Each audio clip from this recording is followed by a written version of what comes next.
एक गांव में राजू नाम का एक बहुत गरीब मजदूर रहता था, जिसके घर में उसकी पत्नी और बेटी रहा करती थी। और सर्दियों का मौसम आने को था, लेकिन राजू टूटी फूटी झोपड़ी में रहता था, जिसकी खिड़की से हवा आती थी और छत से भी। एक दिन उसकी की पत्नी राजू से कहती है, सुनिए जी, ठंड आने वाली है और ठंड में घर के अंदर बहुत हवा आती है, तो आपको घर की मरम्मत करवानी चाहिए। मैं कल जाकर अपने मालिक से कुछ पैसे उधार ले आऊंगा, ताकि हम अपने घर की मरम्मत करवा सके। यूं ही एक दिन बीत जाता है और अगली सुबह राजू अपनी मजदूरी के काम पर जाता है, और वह जिसके पास काम कर रहा था उसे मालिक से कहता है, साहब जी, अगले महीने से ठंड आ रही है और मेरे घर की छत टूटी हुई है, जिससे कि घर में हवा आती है, और अगर मैं जल्दी उसे ठीक नहीं करवाया ना तो ठंड में बहुत दिक्कत हो जाएगी। अरे तो उसमें मैं क्या करूं? मालिक, आप थोड़े पैसे उधार दे देते तो मैं अपने घर की मरम्मत करवा लेता। अभी तो तूने उतना काम भी नहीं किया है जो मैं तुझे उधार दे सकूं, अभी मेरे पास पैसे नहीं है। मालिक, ऐसा मत करो, आप मुझे कुछ पैसे उधार दे दो। मेरी एक छोटी बच्ची है, मैं और मेरी पत्नी तो ठंड सह लेंगे, पर मेरी बेटी नहीं सह पाएगी। राजू को लाख मेहनत करने पर भी उसे पैसे नहीं देता है और बेचारा राजू उदास शाम को घर लौटता है। राजू के घर आते ही उसकी पत्नी उससे पूछती है कि क्या आप मलिक से पैसे लिए हो? नहीं, मालिक ने पैसे देने से मना कर दिया है। जिसके बाद उसकी पत्नी भी आप परेशान हो जाती है। दोनों ही इस बात को लेकर काफी परेशान हो गए थे कि अब सर्दियों में उनका गुजारा कैसे होगा।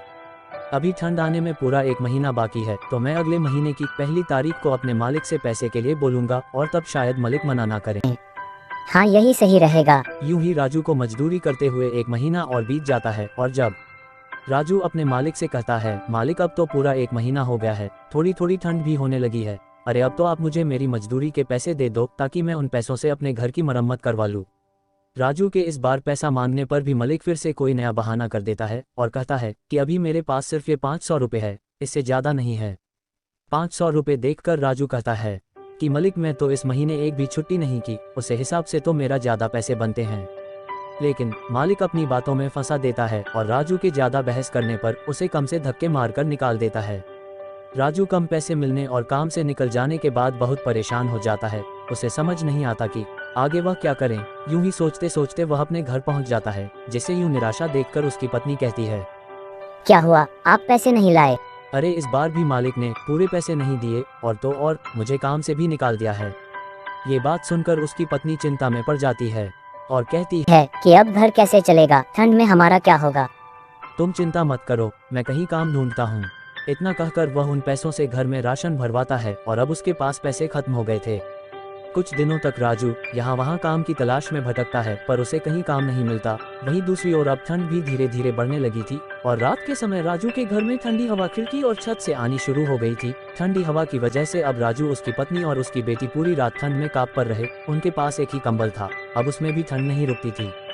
एक रात बहुत ठंड पड़ रही थी और तेज ठंडी हवाएं चल रही थी, जिसकी वजह से राजू की बेटी को तेज बुखार हो जाता है। देखिए जी, बेटी को बहुत तेज बुखार हो रहा है। मेरे पास तो एक पैसा तक नहीं है, हम रानी को डॉक्टर के पास कैसे लेकर जाएंगे? कुछ तो करना होगा, वरना बेटी की तबीयत रात में और बिगड़ जाएगी। देखिए ना, कुछ तो कीजिए। दूसरी और बेटी ठंड से कांप रही थी। राजू को कुछ समझ नहीं आ रहा था कि अब वह क्या करें। अब राजू रानी को अपनी गोद में उठता है और अस्पताल की ओर निकल जाता है। उसकी पत्नी भी उसके पीछे पीछे चल पड़ती है। बहुत दूर तक पैदल चलते चलते दोनों थक जाते हैं, और राजू रानी को लेकर एक पेड़ के पास बैठ जाता है और रोने लगता है। मुझे रोना आ रहा है अपनी लाचारी पर कि हमारे पास पैसे नहीं है कि हम अपनी बेटी को अस्पताल तक ले जा सके। रानी के दिल की धड़कन अब तेज हो रही थी, और फिर से राजू उठता है और अपनी बेटी को लेकर अस्पताल की ओर चल देता है। कुछ घंटे चलने के बाद वह अपनी बेटी रानी को लेकर अस्पताल पहुंच जाता है, लेकिन अफसोस, उसके पास पैसे ना होने पर डॉक्टर रानी का इलाज करने से इनकार कर देते हैं, और राजू, उसकी पत्नी और रानी को अस्पताल से बाहर कर देते हैं। अस्पताल की सीढ़ी पर राजू अपनी बेटी को गोद में लिए बैठा रो रहा था, और दूसरी ओर ठंड धीरे धीरे बढ़ती जा रही थी। ज्यादा ठंड होने की वजह से आप तीनों ही बुखार से जूझ रहे थे, और तीनों ही अस्पताल की सीढ़ी पर बेहोश हो जाते हैं। अगली सुबह जब राजू की आंख खुलती है तो वह खुद को अस्पताल के अंदर बेड पर पाता है। ये देख राजच के मन में बहुत से सवाल आते हैं। अरे मैं अंदर कैसे आया, मुझे कौन लाया, और मधु और रानी कहाँ है? इतने में उसके सामने वह डॉक्टर आता है, जिसने उसकी बेटी को पैसा ना होने की वजह से एडमिट नहीं किया था, और राजू उस सवाल करता है कि मुझे अंदर कौन लाया। इसके बाद डॉक्टर बताता है, वर्ल्ड, आपको एक औरत ने अस्पताल में भर्ती करवाया, क्योंकि आप सभी को ठंड लगने की वजह से तेज बुखार हो गया था, और आप तीनों ही सीढ़ियों पर बेहोश थे। राजू उसे औरत के बारे में पूछता है कि वह कौन है, तो डॉक्टर सामने की ओर इशारा करके उसे औरत के बारे में बताता है। अब राजू जाकर उसे औरत से बात करता है और पूछता है, आपका बहुत बहुत धन्यवाद, लेकिन आपने हमारी मदद क्यों की? मेरा आपके परिवार से कोई रिश्ता नहीं है, लेकिन एक टाइम था जब मेरे साथ भी ऐसा ही हुआ था और मेरी फैमिली बहुत गरीब थी। मैं भी किसी सड़क किनारे ठंड से जूझ रही थी और किसी ने, एक दिल इंसान ने इसी तरह हमारी मदद की थी। तब से आज तक वह औरत गरीबों की मदद करती है।